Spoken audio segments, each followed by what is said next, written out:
Hebreos capítulo 4. Cuidémonos, por tanto, no sea que, aunque la promesa de entrar en su reposo sigue vigente, alguno de ustedes parezca quedarse atrás.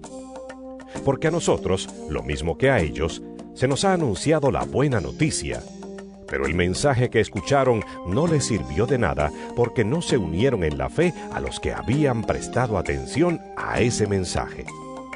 En tal reposo entramos los que somos creyentes, conforme Dios ha dicho. Así que, en mi enojo, hice este juramento: jamás entrarán en mi reposo. Es cierto que su trabajo quedó terminado con la creación del mundo, pues en algún lugar se ha dicho así del séptimo día.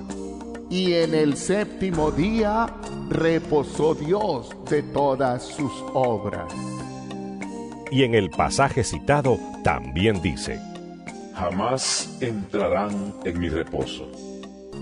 Esforcémonos pues por entrar en ese reposo, para que nadie caiga al seguir aquel ejemplo de desobediencia. Palabra de Dios, te alabamos, Señor. Aleluya, aleluya, aleluya, aleluya, aleluya, aleluya. Evangelio según San Marcos.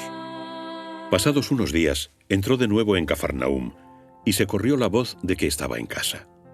Y tanto se reunieron que ni ante la puerta cabían, y les predicaba la palabra. Vinieron entonces a traerle un paralítico que era llevado entre 4. Y al no podérselo presentar por causa de la mucha gente, levantaron el tejado por donde él estaba, y haciendo un boquete, descolgaron la camilla en la que yacía el paralítico. Después de ver Jesús la fe de ellos, dijo al paralítico: Hijo, tus pecados son perdonados. Había allí sentados algunos de los escribas, que pensaban para sí: ¿cómo habla éste así? Blasfema.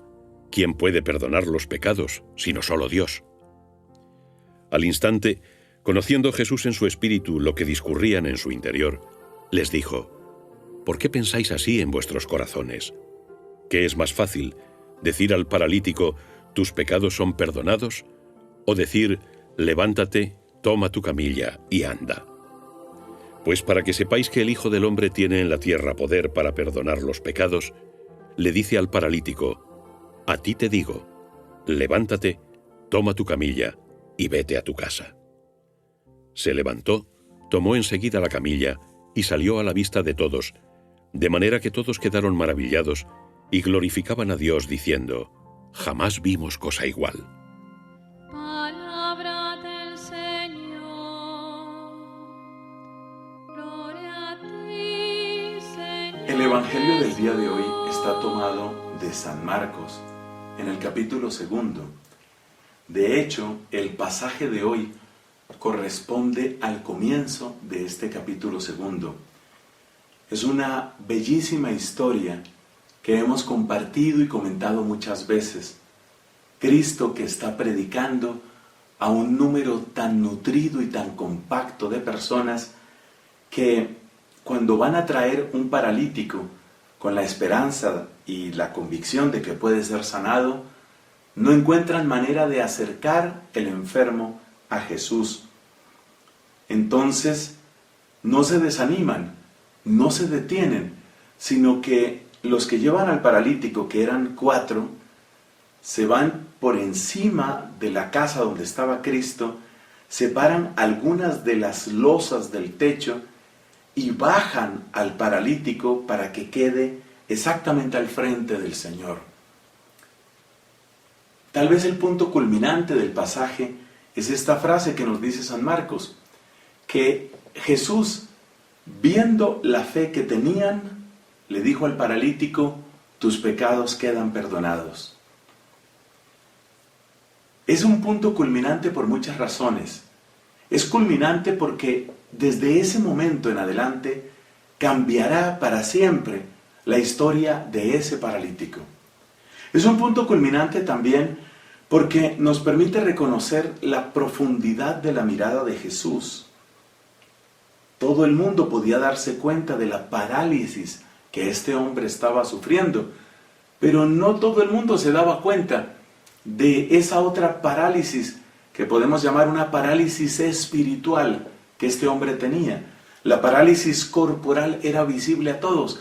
La parálisis espiritual, la que es producida por el pecado, esa ya no era tan evidente, pero no escapó a los ojos de Jesucristo.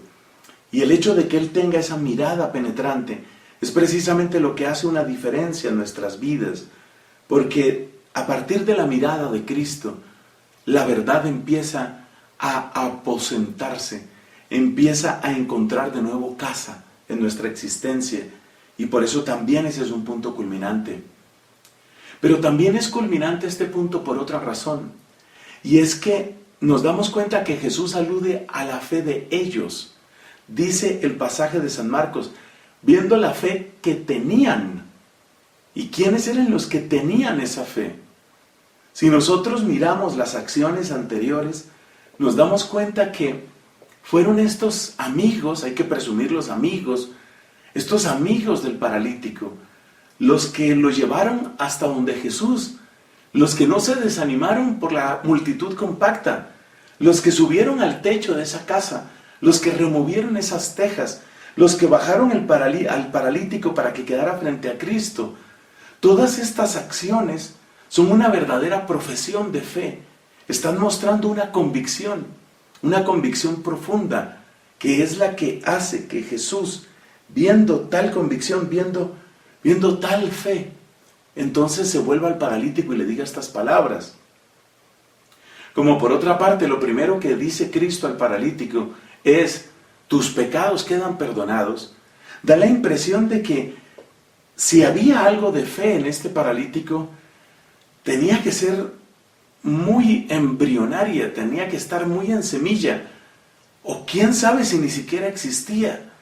Cuando una persona está demasiado agobiada por el dolor o por la enfermedad, a veces llega a circunstancias en que simplemente no puede creer que haya un Dios bueno, no puede creer que haya esperanza para que su vida cambie. Entonces, cuando una persona está así paralizada, podemos decir, eso nos lo enseña el pasaje de hoy, podemos decir que hasta cierto punto depende de la fe de otros.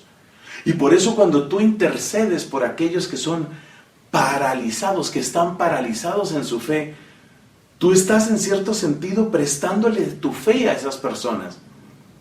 Por supuesto que es solo una manera de hablar, porque lo que logra la fe de estos amigos del paralítico es acercarlo tanto, pero tanto a la bondad de Dios, que luego finalmente es la misma bondad de Dios la que va a hacer posible el milagro de la fe.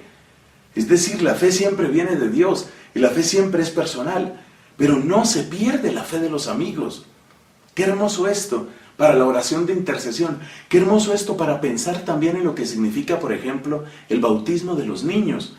A veces los protestantes nos dicen, no, pero ¿qué fe tiene ese niño para que lo bautices? Y la respuesta es muy sencilla, está en este pasaje del Evangelio. La fe de padres y padrinos lo que hace es tomar al niño y aproximarlo, presentárselo a Jesús, como decirle a Jesús, aquí está, aquí te lo presentamos, para que le regales también a Él el don de la fe, como nos lo regalaste a mí, como nos lo regalaste a nosotros. Así que tomemos tantas enseñanzas, confiemos infinitamente en Cristo y jamás desfallezcamos en nuestra intercesión por nuestros amigos, especialmente los que vemos en peor necesidad.